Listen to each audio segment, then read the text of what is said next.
വളരെ അനുഗ്രഹിക്കപ്പെട്ട ഒരു ഞായറാഴ്ച നിങ്ങളുടെ അടുക്കലേക്ക് ഒരു ലൈവിലേക്ക് കടന്നു വരുവാൻ ദൈവം തന്ന അവകാശത്തിനായും ആരോഗ്യത്തിനായും ജീവനുമായും ഒക്കെ സ്തുതിക്കുക.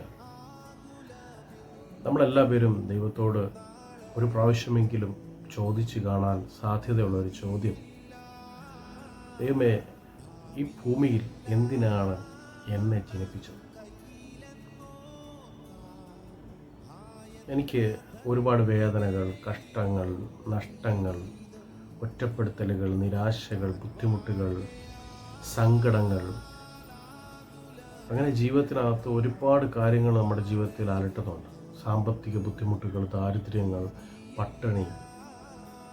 എന്തിനാ ദൈവം എന്നെ ഭൂമി ജനിപ്പിച്ചത്? നമ്മൾ ചോദിച്ചിട്ടുള്ളൊരു ചോദ്യമാണ്. പക്ഷേ ആ ചോദ്യത്തിന് മനോഹരമായൊരു ഉത്തരവുമായാണ് നിങ്ങൾ മധ്യം ഞാൻ വന്നിരിക്കുന്നത്. നമ്മുടെ ജീവിതത്തിൻ്റെ എല്ലാ ഘട്ടങ്ങളിലും നമ്മൾ ചോദിക്കുന്ന ചോദ്യമാണ്. പറഞ്ഞിട്ട് കാര്യമില്ല, നമുക്ക് നമ്മുടെ മനുഷ്യനായതുകൊണ്ട് ആ നേച്ചർ ചോദിക്കുന്നതാണ്. പക്ഷെ നിങ്ങൾക്കറിയാത്തൊരു സത്യം, നിങ്ങളുടെ അപ്പൻ്റെ അമ്മയുടെ ഇഷ്ടത്തിലല്ല നിങ്ങൾ ഈ ഭൂമിയിൽ വന്നത് എന്നുള്ള സത്യമാണ്. അപ്പൻ്റെ അമ്മയുടെ ഇഷ്ടപ്പെടൽ അല്ലെങ്കിൽ ഒരു കൂടിച്ചേരലിൽ, ഒരു ശാരീരികമായ കൂടിച്ചേരലിൽ ഈ ഭൂമിയിൽ പിറക്കാത്ത ഒത്തിരി കുഞ്ഞുങ്ങൾ ഈ ഭൂമിയിലുണ്ട്. പിറന്നിട്ടും പകുതിയിൽ വെച്ച് മരിച്ചു പോയവരുണ്ട്. പക്ഷേ അനാദികാലം മുമ്പേ ഈ ഭൂമിയിൽ നീ ജനിക്കണം, ഇന്ന ആളുടെ മകനായി ജനിക്കണം, ഇന്ന കുടുംബത്തിൽ വന്ന് പിറക്കണം എന്ന് ഈ ഭൂമിയിൽ നമ്മെ ആക്കിയിരിക്കുന്ന ഒരു ദൈവമാണ്. ദൈവത്തിൻ്റെ ഇഷ്ടത്തിലാണ് നമ്മൾ ഈ ഭൂമിയിൽ പറഞ്ഞു വരുന്നിരിക്കുന്നത്. മനുഷ്യൻ്റെ ഇഷ്ടം മാത്രമല്ല, മനുഷ്യൻ്റെ ഇഷ്ടം ഒരു ഘടകമാണ്. ദൈവത്തിൻ്റെ ഇഷ്ടത്തിലാണ് ഈ ഭൂമിയിൽ, പ്രപഞ്ചത്തിൽ നമ്മൾ വന്ന് പറഞ്ഞിരിക്കുന്നത്. എന്തിനാ വന്ന് പറഞ്ഞത്? ദൈവം ഒരു ഉദ്ദേശവുമായി നമ്മളിവിടെ അയച്ചതാണ്. ഒന്നുകിൽ ഒരു മനുഷ്യനെ രക്ഷിക്കാനായിരിക്കാം, അല്ലെങ്കിൽ വേറൊരു മനുഷ്യനെ കരുത്തു പകരാനായിരിക്കാം, ഇല്ലെങ്കിൽ അടുത്ത തലമുറയിൽ കൂടി ദൈവത്തിന് എന്തെങ്കിലും ചെയ്യാനുണ്ടായിരിക്കാം, ഇല്ലെങ്കിൽ ഒരു മനുഷ്യനെ മരണത്തിൽ നിന്ന് പിടിച്ചു കയറ്റാനായിരിക്കും, ഒരു അപകടത്തിൽ നിന്ന് രക്ഷിക്കാനായിരിക്കാം, വേറൊരു ആൾക്ക് ലൈഫ് കൊടുക്കാനായിരിക്കാം. ഇങ്ങനെ നമ്മുടെ കർത്തവ്യത്തിന് വേണ്ടിയല്ല, ദൈവത്തിൻ്റെ കർത്തവ്യത്തിന് വേണ്ടിയാണ് ദൈവം ഈ ഭൂമിയിൽ നമ്മളെ സൃഷ്ടിച്ചിരിക്കുന്നത്. ഊനമില്ലാതെ, ചിലർ പറഞ്ഞാൽ എനിക്ക് ഭയങ്കര സൗന്ദര്യമുണ്ട്, സൗന്ദര്യമില്ലാത്തവരെ കളിയാക്കാറുണ്ട്. ചിലർ പൊണ്ണത്തടിയുള്ള ആൾക്കാരെ, മെലിഞ്ഞ ആൾക്കാർ, അല്ലെങ്കിൽ ഭയങ്കര ആരോഗ്യത്തിരിക്കുന്ന ആൾക്കാരും കളിയാക്കാറുണ്ട്. ഇതൊന്നും മായയാണ്, ഇതൊന്നും കളിയാക്കേണ്ട കാര്യമില്ല. കാരണം നാളെ നിനക്കെന്ത് സംഭവിക്കുമെന്ന് എനിക്ക് അറിയത്തില്ല. അപ്പോൾ ദൈവം ഈ ഭൂമിയിൽ മനുഷ്യനെ സൃഷ്ടിച്ചിരിക്കുന്നതിന്, ഓരോ വ്യക്തികളെ സൃഷ്ടിച്ചിരിക്കുന്നതിന് വ്യക്തമായ പർപ്പസ് ഉണ്ട്. നമ്മുടെ പ്രശ്നം എന്ന് പറഞ്ഞാൽ, നമ്മൾ ജനിക്കപ്പെട്ട ദൈവത്തിൻ്റെ നിർണയത്തിലാണ്, ഉരുവായത് ദൈവത്തിൻ്റെ നിർണയത്തിലാണ്. പക്ഷെ ജീവിക്കുന്നത് ദൈവത്തിൻ്റെ ഇഷ്ടത്തിലല്ല, നമ്മുടെ ഇഷ്ടത്തിലാണ്. അതാ പ്രശ്നം. ആദം സ്വന്തം ലൈഫിൽ സ്വയമായിട്ട് തീരുമാനങ്ങളെടുത്ത് പോകാൻ തുടങ്ങിയപ്പോൾ അവന് കഷ്ടങ്ങളും നഷ്ടങ്ങളും ഉണ്ടായി. അവൻ ആ ദൈവത്തിൻ്റെ തണലിലായിരുന്ന സമയം വരെ അവന് കഷ്ടങ്ങളും നഷ്ടങ്ങളും ഇല്ലായിരുന്നു. കാരണം അവന് പ്രോപ്പറായിട്ടൊരു ഗൈഡൻസ് കൊടുക്കാൻ ദൈവമുണ്ടായിരുന്നു. നമുക്ക് യേശുക്രിസ്തു ഈ ഭൂമിയിലേക്ക്, യഹൂദന്മാരുടെ ഇടയിലേക്ക് വന്നപ്പോൾ അവരെ കണ്ടത് തെറ്റി ഉഴലുന്ന ആടുകളെ പോലെയാണ്. കാരണം ഗൈഡൻസ് കൊടുക്കാൻ ആരുമില്ല.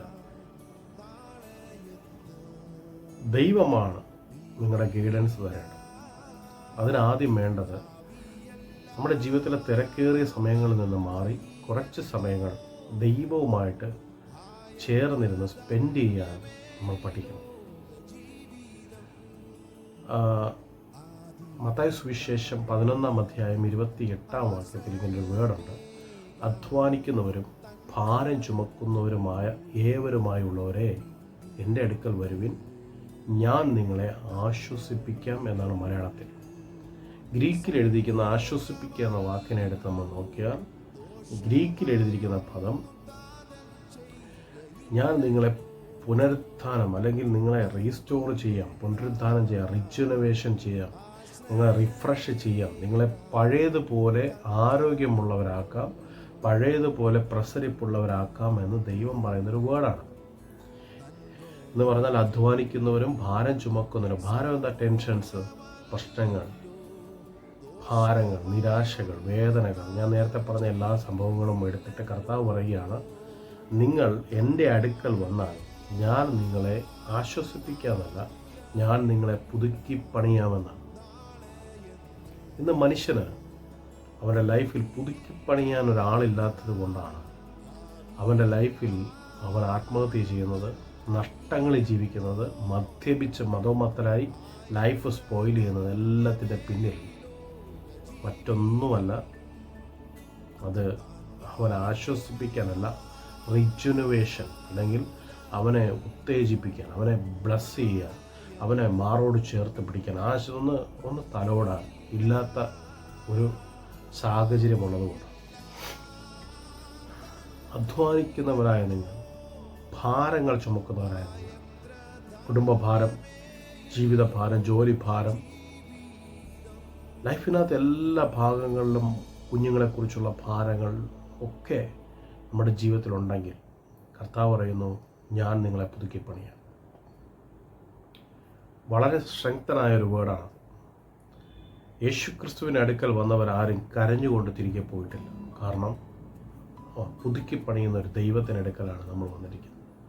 ഈ ഭൂമിയിൽ മനുഷ്യൻ പിറന്ന് മനുഷ്യനെ ദൈവം സൃഷ്ടിച്ച് ഭൂമിയിൽ ഒരു കുടുംബത്തിലാക്കി വെച്ചിരിക്കുന്നത് അവൻ്റെ ഇഷ്ടത്തിൽ ജീവിക്കാനല്ല, ദൈവത്തിൻ്റെ ഇഷ്ടത്തിൽ അവൻ പോകാനല്ല. ചില ആൾക്കാർ പറയല്ലേ വിധിയാണെന്ന്.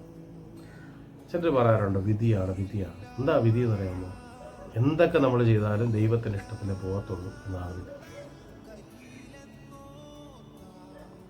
നമ്മൾ എന്തൊക്കെ ചെയ്താലും ദൈവത്തിൻ്റെ ഇഷ്ടത്തിലേ ഭൂമി ജീവിക്കാൻ പറ്റൂ എന്ന് മനുഷ്യൻ പ്രഖ്യാപിക്കുകയാണ്.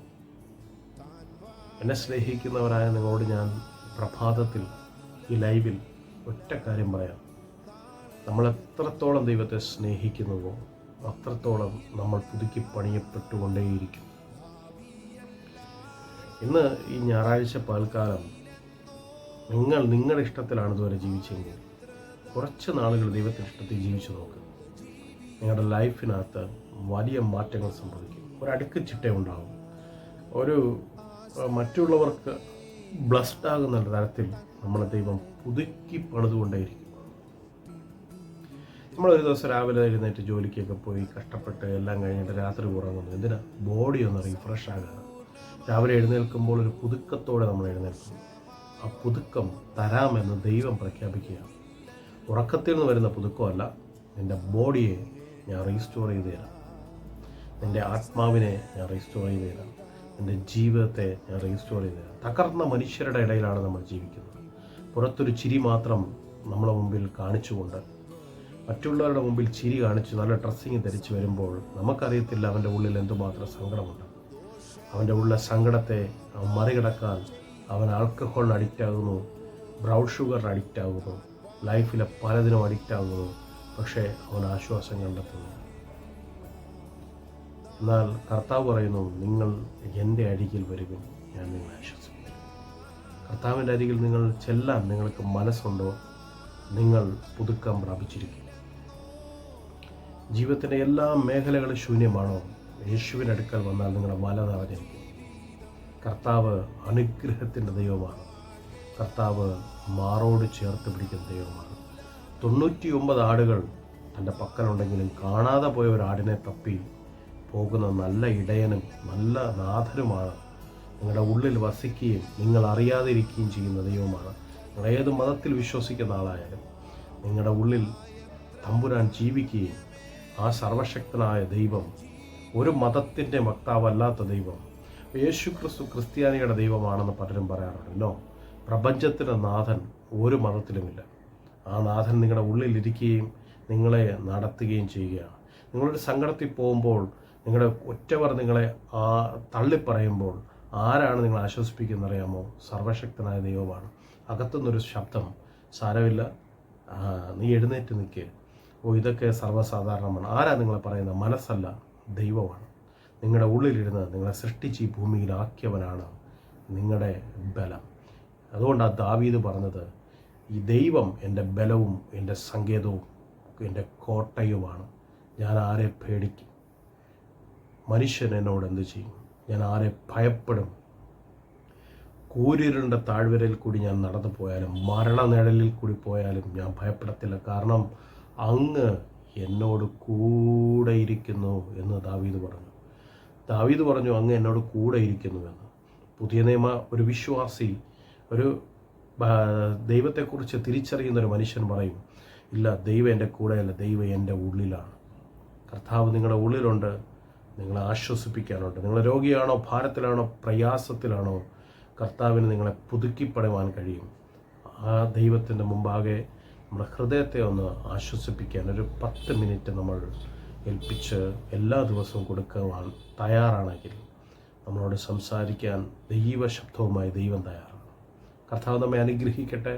വീണ്ടും ഈ ഒരു നല്ല ഹെവൻലി മാസ്റ്റർ സ്പോട്ട് എന്ന ഈ ചാനലിലേക്ക് നിങ്ങളെ വീണ്ടും സ്വാഗതം ചെയ്യുന്നു. അനുഗ്രഹിക്കപ്പെട്ട മെസ്സേജിനായി സ്തോത്രം. നിങ്ങളെല്ലാവരെയും ദൈവം നിങ്ങളുടെ സകലതിനെയും സമ്പൽ സമൃദ്ധിയായി കരുതുകയും അനുഗ്രഹിക്കുകയും ആശ്വസിപ്പിക്കുകയും പുതുക്കിപ്പണിയുകയും ചെയ്യുമാറാകട്ടെ എന്ന് പ്രാർത്ഥിക്കുന്നു, അനുഗ്രഹിക്കുന്നു, ആശീർവദിക്കുന്നു. ആമേൻ.